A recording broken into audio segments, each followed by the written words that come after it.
To download Blender, go to blender.org/downloads. The download link for the latest version is at the top.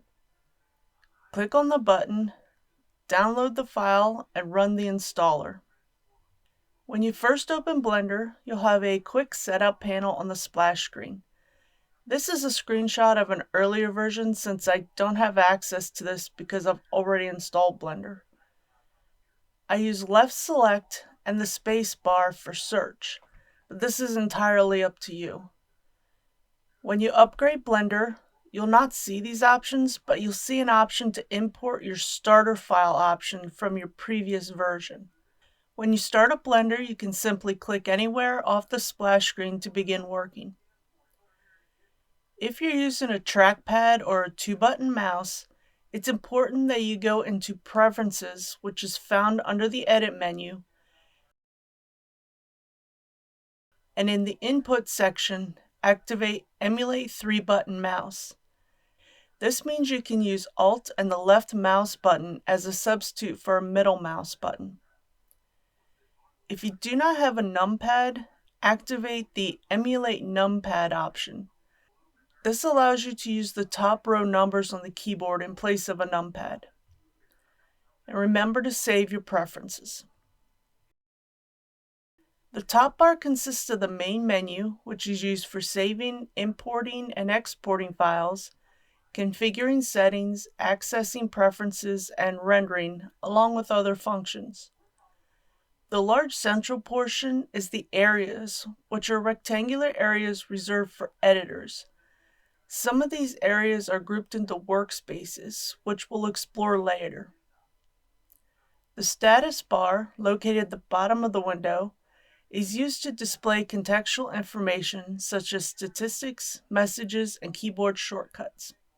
Workspaces are predefined window layouts that consist of a set of areas that contain editors.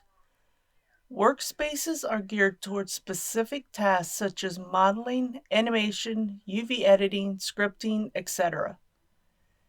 If you prefer not to use workspaces, you can also split the viewport by going to a corner, hold down your left mouse button, and drag.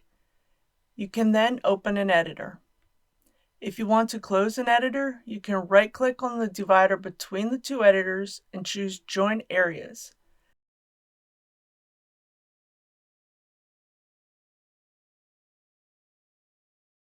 The arrow will indicate which editor will be closed. When you start up a new general project, you'll be in Object Mode and Perspective View. This information can be seen in the upper left of the viewport. Perspective View means that there is a vanishing point. Numpad 5 is a shortcut to change to the orthographic view, which means there is no vanishing point. The Tab key will allow you to switch between Object Mode and Edit Mode. If you're experiencing problems, make sure your cursor is in the viewport before using the Tab key.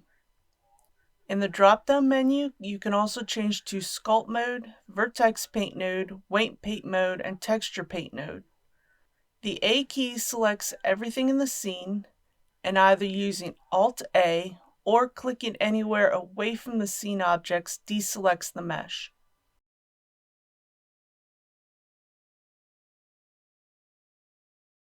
Blender is very dependent upon hotkeys. For navigation, you have multiple means of navigating, but using hotkeys will help increase your speed throughout your workflow. The red line in the viewport indicates the x-axis. The green line indicates the y-axis, and the blue line indicates the z-axis. In the upper right of the viewport, you'll see the navigation gizmo, which shows the current orientation of the view. If you click on any of the axes, you can change your view to coordinate with that particular axis. The circles with the similar color are the negative axes, i.e. negative x, negative y, and negative z. You can access these same options under the View menu, under the Viewport options. As I've mentioned, Blender is dependent upon hotkeys, and this is true for navigation. Front view can be easily accessed by using Numpad 1. Back view can be accessed by using Control Numpad 1. Right side view can be accessed by using Numpad 3. Left side view can be accessed by using Control plus Numpad 3.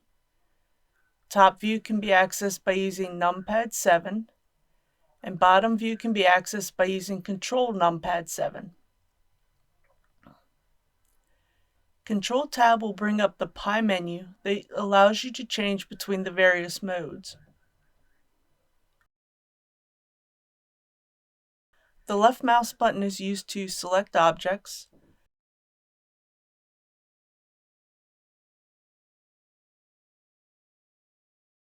The right mouse button is used to access quick menus. Holding down the middle mouse button allows you to pan around the object.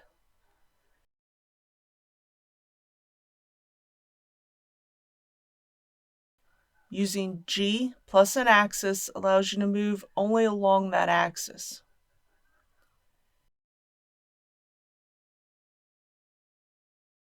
Control Z is the universal undo action. Holding down Control and the middle mouse button will allow you to move the mouse to zoom in and out. You can also just use the scroll wheel to zoom in and out.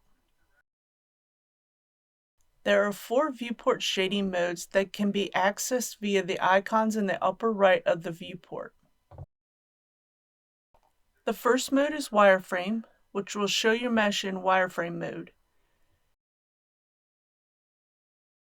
Next is solid, which shows the mesh in solid mode without any texture or material. Third is material preview mode, which allows you to see colors, materials, and textures. Fourth is the rendered mode, which allows you to see what your scene will look like when it's rendered. The Z key will bring up the pie menu that allows you to change between the shading modes. There are a couple add-ons that will help your workflow. The add-on options can be accessed under the Edit menu and the Preferences option. You can access the add-on section in the left-hand menu. The first add-on I recommend is the Import/Export Images as Planes.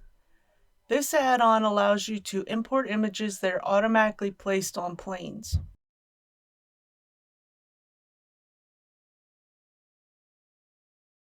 The second add-on I recommend is Node Wrangler, which provides various tools that assist you in using nodes, especially for the shaders.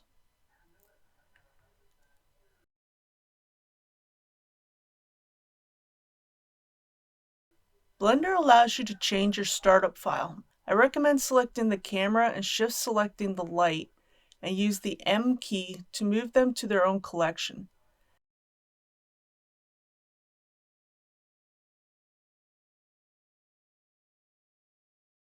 This allows you to hide these objects to make the scene less cluttered.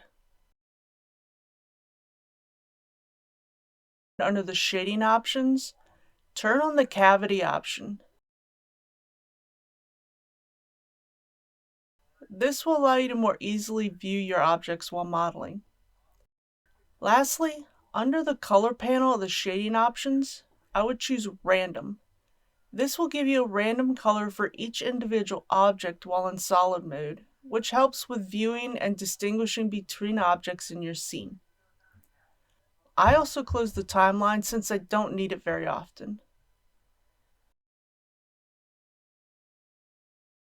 Once you've made all the changes you want, you can save this startup file by going to the File menu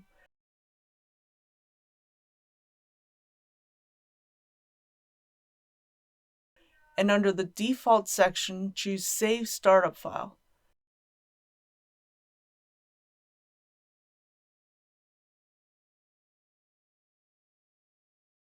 This will save you changes for the next time you start up Blender.